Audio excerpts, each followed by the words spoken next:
Game Studios. You are in the zone. Brandon Kravitz here, and you can be here with me as well simply by texting in 50857, powered by Academy Sports and Outdoors. So I'm thumbing through Twitter yesterday, as I typically do in the middle of my mornings and afternoons, and I come across this Twitter account of a very talented RJ Young over at Fox Sports, and he has listed the all-time all-SEC offense, some pretty great names, I'm sure very well-researched list, but it caused some debate in my mind, and now we bring RJ on to talk about it. RJ, welcome to the show, my friend. I appreciate you, man. I'm excited to talk with you. What sparked your interest and motivation in coming up with this all-SEC all-time squad in the first place? Well, a couple weeks back, we did a feature on my show and at Fox about who I thought were the 10 greatest college football players of all time. And you could imagine there were some folks that had opinions about that as well. And one of my producers asked me, hey, do you think you could do these for Power 5 teams? So I started with the Big 12 a couple weeks ago, and then this week we hit the SEC. And as you very well have seen, folks have stuff to say about that too, but it also gave me an opportunity to do what I love, which is dig back through records and history and really give an argument, quite honestly, give a take for why I think these players should be there. And it's a heady thing to do, right? Like, you have to be on your P's and Q's if you're going to do one of these things and want it to have some integrity. Yeah, exactly. I imagine I know what the answer to this question is, but I'll ask it anyway. What was the biggest point of contention with the list that you put out for all-time SEC?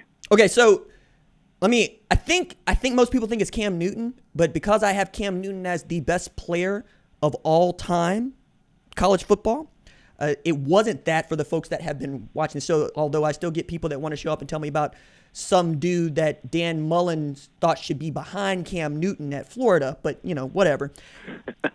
I got a lot of pushback on Josh Allen and on Pat Surtain, because there were folks that wanted Tyrann Mathieu, and there were other folks that just wanted to see another linebacker and or defensive end in Josh Allen's spot. But I really enjoy both of those picks for a number of reasons. But those were the two that I ended up getting the most pushback on.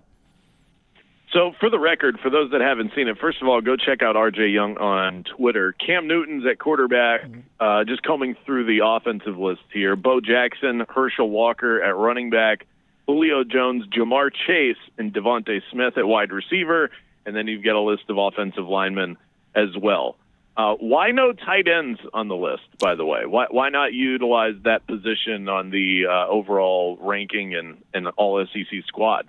Because, Brandon, man, I run the six-god raid over here. That's what Coach Young is running. That means when we hand the ball off, we're looking for six. That means when we throw the ball, we're looking for six. We're not in it to try to move the ball down the field, all right? I got a breakneck quarterback, I got two breakneck running backs, and I got wide receivers that run 9s and 7s, all right? I don't have any room for a tight end trying to get me down the field and using yard markers, okay? As much as people want to talk about them, there's a reason as to why these dudes are here, and that's another thing, right? I got 11 positions, and I could not leave off one of those two wide receivers, or one of those three wide receivers, so I could add a tight end just for adding a tight end spate. If you were to add a tight end, have you thought about this? There's a couple of names of recent history that pop out. Of course, there's the always controversial Aaron Hernandez, who it's hard not to take into the equation that he was just a bad dude. And then Kyle Pitts or Evan Ingram at Ole Miss. I mean, there are a few names there. If you had to pick one, and maybe I'm missing one, a Hunter Henry from Arkansas or something like that, who would be your tight end on the all-SEC squad? I heard from folks that really wanted to camp for O.J. Howard and or Irv Smith, depending on how you want to break those things down. But, if I got to add a dude, I'm going to add a wide receiver who plays tight end. That's what I'm going to do. And the only guy that fits that description today is Kyle Pitts. There's a reason why we were comparing the dude to Calvin Johnson. That's a wide receiver, Brandon. That's not a tight end. If anything, I was saying he should have gone in the NFL draft as a wide receiver because the slotted value is more, right? Because, what are you going to tell that dude? That he can't play wide receiver? You're a bold-faced lie. And is he the best blocking dude? No, but that's not also why I'm paying him, right? I'm paying him to be a mismatch wherever I line him up. And that is, I think, what the modern tight end should be.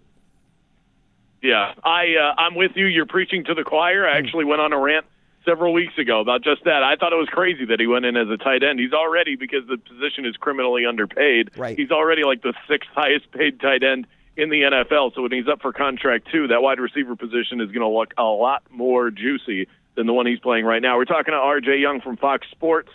You can follow him on Twitter as well at RJ_Young. Let's go back to the quarterback position because I did have an issue. I wrote a blog about it yesterday on our website.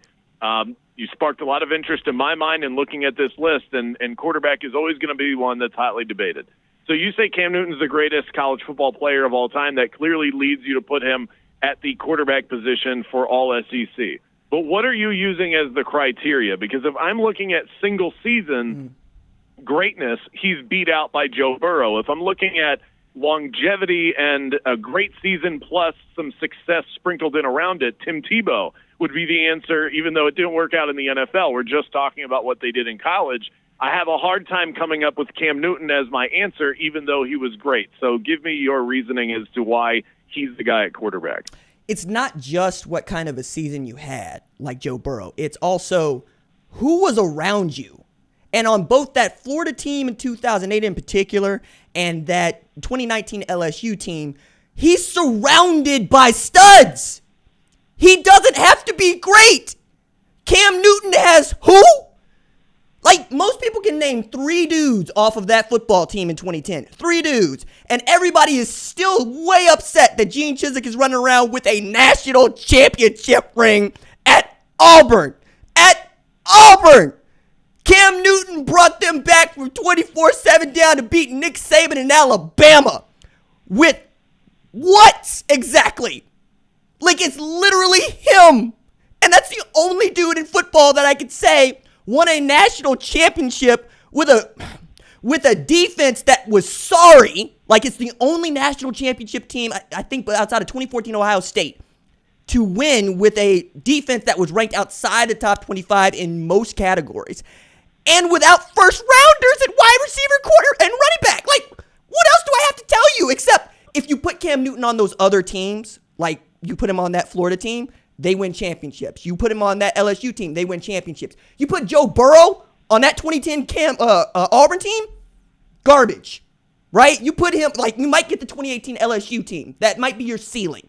You put Tim Tebow on that same Auburn team, garbage. You have to have studs for both of those quarterbacks. And with Cam Newton, it doesn't actually matter. You know, I would say, though, that based on the offense that you built out, I think Joe Burrow would do really well with Bo Jackson, Herschel Walker at running back, and then Julio, Jamar Chase, and DeVonta Smith at wide receiver. I'm not sure that I would need, you know, in the dynamics of this offense, I think Joe Burrow might give me everything I need. I can make the argument for that. And yet, when he is in trouble, it's not that he's going to get out of trouble. It's that he's going for 6, right? That's the other part of this discussion for me. And if you talk about Joe Burrow in this offense, hey, man, I could talk about Greg McElroy in this offense. I could talk about, my goodness, Aaron Murray in this offense. I could talk about Brandon Kravitz in this offense because that's what I surrounded him with. But if for whatever reason we get snuffed out, right, they got our play cold, Cam Newton can still go get me, not just out of trouble, he can go get me a bucket. He can go get me 6. So you come after 6'6", 250 if you want to. And if you don't, we'll pick you apart. That is my thinking here. I'm talking to RJ Young, national college football analyst, also NFL draft